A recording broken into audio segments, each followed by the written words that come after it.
వెళ్ళండి. ఎలా చెప్పారు? సూపర్ అండి. నమస్కారం. ఏమిటి అందరూ ఇలా కట్టుకొని వచ్చారు? త్వరలో శ్రీరామనవమి వస్తుంది కదా. ఆ తర్వాత కృష్ణాష్టమి, వినాయక చవితి కూడా వస్తాయి. అయితే ఏమిటట? ఈసారి శ్రీరామనవమి ఉత్సవాలు గత ఏడాది కన్నా ఘనంగా చేద్దామని. ఈ ఊరికి ప్రెసిడెంట్ ఎవరు? మీరే. మరి నిర్ణయాలు తీసుకోవాల్సింది ఎవరు? అర్థమైంది. ఈసారి శ్రీరామనవమి ఉత్సవాలు ఘనంగా జరిపిద్దాం. ఏం ప్రోగ్రాం పెట్టిద్దాం? ఇలియానాని పిలిపించి డాన్స్ ప్రోగ్రామ్ పెట్టిద్దాం. జరిగే విషయం చెప్పు. ఓ పంచేద్దాం. ఏమిటో? మన మంగ తయారు చేత డ్రామా వేయిద్దాం. పక్కుడు నిన్ను కానండి ఈయన అడిగిన ఓటు మంగ తయారు కనుక డ్రామా చేస్తే జనం ఎరగొచ్చు. జనం వస్తారు సరే, నాటకం వేయడానికి మంగ ఒప్పుకుంటుందా అని. ఒప్పిద్దాం. ఒప్పుకుందే అనుకో, ఏమి నాటకం వేయిద్దాం? ఏమేస్తాం? సతీ ప్లస్ సావిత్రి. సతీ ప్లస్ సావిత్రి, సతీమైన సక్కుబాయి. మంగకంత ప్లస్ అవ్వరా? నిజమేనండి. మంగకి పాంచాలి క్యారెక్టర్ అయితే కరెక్ట్. అయితే ద్రౌపది వస్త్రాభరణ ఇద్దాం. వస్త్రాభరణం అంటే ద్రౌపది చీరలాగేదేనా? అదేరా. అయితే నేను లాగుతా. లాగేస్తారా? ఏండే ఆ చీరలాగే నాటకం ఖాయం చేసేయండి. మీరు రెబ్బన్ కట్ చేసిన దగ్గర నుంచే మంగన టైప్ లో చూడాలని తెగ ఉత్సాహపడిపోతాను. నీకే కదా, మా ప్రెసిడెంట్ గారికి చూడాలని ఉండదేటి. అయినా క్యారెక్టర్ మంగ ఒప్పుకుంటుందేటి? ఎలాగలాగో ఒప్పించండి, వెళ్ళండి. ఆహా ధర్మరాజు, ఇలియానాకి అంత లేదు. అయితే ఇలియానా దగ్గరికి పోండి. ఇప్పుడే వస్తామండి. రండి. మరి 50,000 అంటుంది. ఏదో 5,000 10,000 అంటే సర్దుకోవచ్చు మనం. రేయ్, మనకి 50,000 ముఖ్యమా, మంగ యాక్ట్ చేయడం ముఖ్యమా? యాక్ట్ చేయడమే ముఖ్యం. ఏమంటుంది రా మంగ? 50,000 అడుగుతుంది. 50,000. ఉన్నారుగా 5 తలా 10,000 వేసుకోండి. ఆహా, మేము అందరం కలిసి 50,000 వేసుకుని మంగ చేత ఆడించేస్తే నువ్వు ఊపుకుంటూ వచ్చి ఉచితంగా ఆడిసి వెళ్ళిపోతావు ఏంటి? ఊరు పెద్దవు కదా, నువ్వు 30,000 వేసుకో, మేము అందరం కలిసి 20,000 వేసుకుంటాం. ఇది కరెక్ట్. 30,000. ఓకే మంగా, నువ్వు అడిగినట్టే 50,000 ఇస్తున్నావు. నాటకం వేయడానికి రెడీ అయిపో. సైకిల్ పై పులిరాజు, వెనకాల కపిరాజు.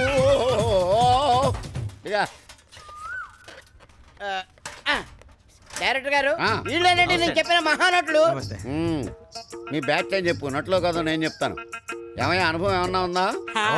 చెప్పలేనన్ని అనుభవాలు. నేను అడిగేదా ఏదో అనుభవాల గురించి కాదు, నాటక అనుభవం ఏమన్నా ఉందా అని. అదైతే లేదండి. ఉంటే మేమే చేసేవాళ్ళంగా. డైరెక్షన్ ఇంజక్షన్ డాక్టరే చేయాలి, డైరెక్షన్ డైరెక్టరే చేయాలి. ఇంజక్షన్ నర్స్ చేయొచ్చుగా, డైరెక్షన్ నువ్వు చేయొచ్చుగా.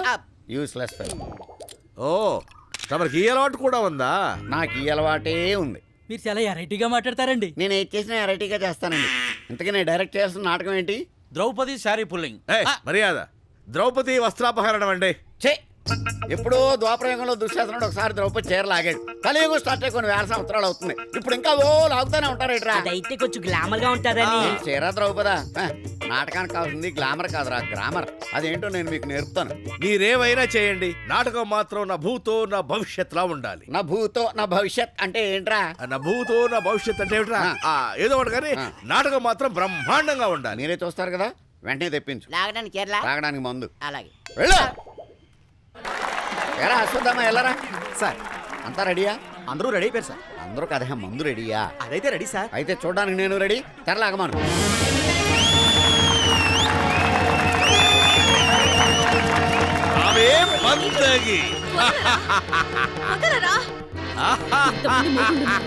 ఒక్కడు రాడేంట్రా? ఇదేట్రా పాచికలాటం ఓడిపోవటం ఏమీ లేకుండా డైరెక్ట్ గా దుశ్శాసనుడు చీరే లాగేస్తున్నాడేట్రా. మనం వచ్చిందెందుకో చీర లేకుండా మంగం చూద్దామని. అదేదో ముందే లాగేస్తున్నారు. పాంచాలి, ఆనాడు మయసభలో పడిపోయిన మా అన్న సుయోధనుడిని చూసి నవ్వుతావు కదూ. ఈనాడు నిన్ను వ్యవస్థలు చేస్తే ఈ సభలోని వారందరూ నిన్ను చూసి ఎలా నవ్వుతారో చూడు.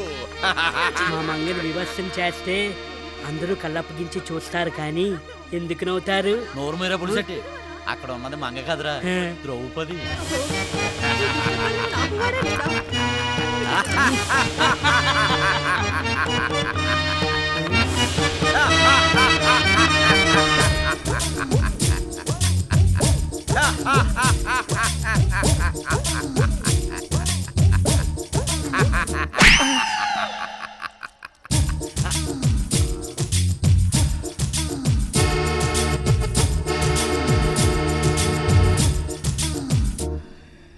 ఏరా చొక్క కార్చుకోకరా, అది మంగ కాదురా బాబు, ద్రౌపదిరా బాబు. లేకరా లేకరా రే.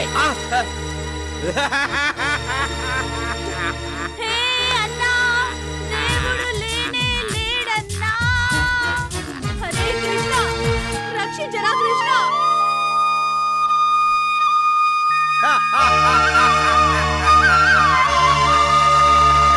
ఫ్లూట్ వాయించింది చాలు, చీరలు వదలరా. నా కృష్ణ కృష్ణ ఒరే పులిచెట్టి, చేరెందుకురా? కృష్ణ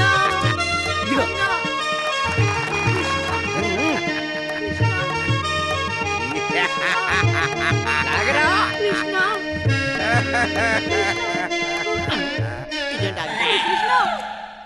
ఏమండి, ఈ చీర బాగుందండి. నీ అమ్మ కడుపు మాట పట్టుకెళ్ళు, మిగతాది ముడే తొందరగా నాటకం అయిపో. ఆగిపోయావేంట్రా? కృష్ణ ఆగు. కృష్ణ నీ చేతులు పడిపోను, ఇంకెంతసేపురా? కృష్ణ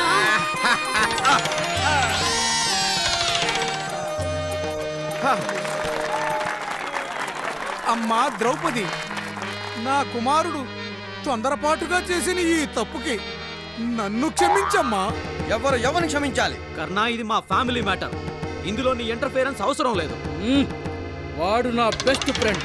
వాడొక్కడికే ఈ విషయంలో తలదూర్చడానికి అర్హత ఉంది. కర్ణ యు ప్రొసీడ్. అయ్యో బాయ్యా, భారతంలో ఇలా లేదు కదా. నర్మయ్, ఇదా వ్యాసుడు రాసిన భారతం కాదురా, ఈ సూర్యనారాయణ రాసి డైరెక్ట్ చేసిన భారతం రా. పాంచాలి పంచభద్రుగా తెలుసా? మైసభలో దుర్యోధనుడు బావ పడిపోయినప్పుడు నేను నవ్వానని. అయితే తప్పు ఎవరిది? నాదే. అంటే తప్పుకి తప్పు చేయడం తప్పు కాదు కదా? అంటే అది తప్పు ఎవరిది? తీసుకుంది చాలు, డైలాగ్ నీదే. ఒరే బోసు, మోసు పగిలిపోతే నీ అబ్బా 5 మొగులు ఇక్కడ ఉండగా మంగ నడిపిస్తావా? మంగేంట్రా? అదే ద్రౌపది. అసలు ద్రౌపదిని కాదురా, మిమ్మల్ని అనాలి. ఏరా ధర్మరాజు, రెస్పెక్ట్. ఇంట్లో ఫంక్షన్ కి వచ్చిన గెస్ట్ కి అన్ని సభ్యంగా ఉండే ఇల్లు ఇవ్వాలి గాని ఏదెక్కడుందో తెలియని ఇల్లు ఇస్తారా? ఇస్తేనా గుంబాలుగా తిని ఒళ్ళు పెంచుకోవడమే కాదు, బుర్ర కూడా పెంచుకో. ఇంటికి వచ్చిన చుట్టాలని దగ్గరుండి బెడ్రూమ్ దా తీసుకెళ్ళాలి. హాల్లోనే వదిలేస్తే ఏదెక్కడుందో తెలియక ఇబ్బంది పడతారు, గోతుల్లోని పడతారు. అందుకే చూసుకున్నాడు వాళ్ళు. ఏంటి చూసుకుని నడిచేది? వెనక ముందు చూసుకోకుండా భార్యని అన్నదమ్ములందరికీ పంచిన వాడు నువ్వు మాట్లాడేవాడువా? ఏంటి బాయ్యా, అర్థం పర్థం లేకున్నాను. ఒరే అర్థం అంటే నాకు తెలుసు కానీ పర్థం అంటే ఏంట్రా? నాకు తెలియదు బాయ్యా. మరేంటి అబ్బా, ఈ బాటిల్ ఏంటి? మందు బాట్లు. దీంట్లో ఏముంది? సగం మందుంది. కాదు, సగం ఖాళీగా ఉంది. నువ్వు కరెక్టే, నేను కరెక్టే. కాకపోతే చూసే యాంగిల్లో తేడా ఉంటుంది అనమాట. భారతం నువ్వు ఒక యాంగిల్లో చూసావు, నేను ఒక యాంగిల్లో చూశాను. నువ్వు నాటకం. అబ్బా అలాగే బాయ్యా. అరే బాసా కన్నా, ఏం మాట్లాడుతున్నావు నువ్వు? అసలు ఎంతమందిలో మా చెల్లిని చీరలాగించావు, అది ఎంత బాధపడుతుందో నీకే అర్థమవుతుంది. ఏమిటి చీరలు లాగినందుక? అసలు ఎక్కడ లాగనిచ్చావురా చీరలు? కుప్పలుగా చీరనిస్తూనే ఉన్నావు కదా. లాగి నా చేతులకు నొప్పులు మిగిలాయి. ఈ మంగకు చీరలు కాదు నీ చెల్లికి చీరలు మిగిలాయి. దీనికి కూడా క్లాప్సా? అయితే మనం సక్సెస్. అక్కడ చూడు. అసలు వీళ్ళందరూ అంటాం కదా, వీటన్నిటికీ మూల కారణం నువ్వు పెద్ద ఫిట్టింగ్ మాస్టర్వి. నేను ఫిట్టింగ్ మాస్టర్నా? దిస్ ఇస్ టూ మచ్ యార్. ఒక ఆడది 5 మగాళ్ళని చేసుకోవడం టూ మచ్ కదా? బావగారు కాలుజారి కింద పడితే చేపట్టుకుని లేపకపోగా 32 పళ్ళు బయటపడి నవ్వడం టూ మచ్ కదా? ఇంతకీ ఫైనల్ గా నీ బాధ ఎట్లా చెప్పు నాకు. అలా రాదారికి నేనందరికీ సభాముఖంగా చెప్పుకొచ్చేది ఒకటే. ఇంతకు ముందు దుర్యోధన చరిత్రలో ఏనాడు ఆడదాని కన్నెత్తి చూసింది లేదు, చేరపట్టి లాగింది లేదు. దుర్యోధన, నన్నొక విలన్లా చూడకుండా మాకు జరిగిన అవమానానికి ఇది రివెంజ్ తీర్చుకోవడం మాత్రమేనని సరిపెట్టుకుంటే ఎలాంటి యుద్ధాలు ఉండవు. మన మంగ మన ద్రౌపది కూడా దీన్ని పెద్ద సీరియస్ గా తీసుకోకూడదు. మీరు కూడా దీని గురించి ఒకసారి ఆలోచించండి. నాటకం అయిపోయింది. లాగరా రేయ్, లాగ.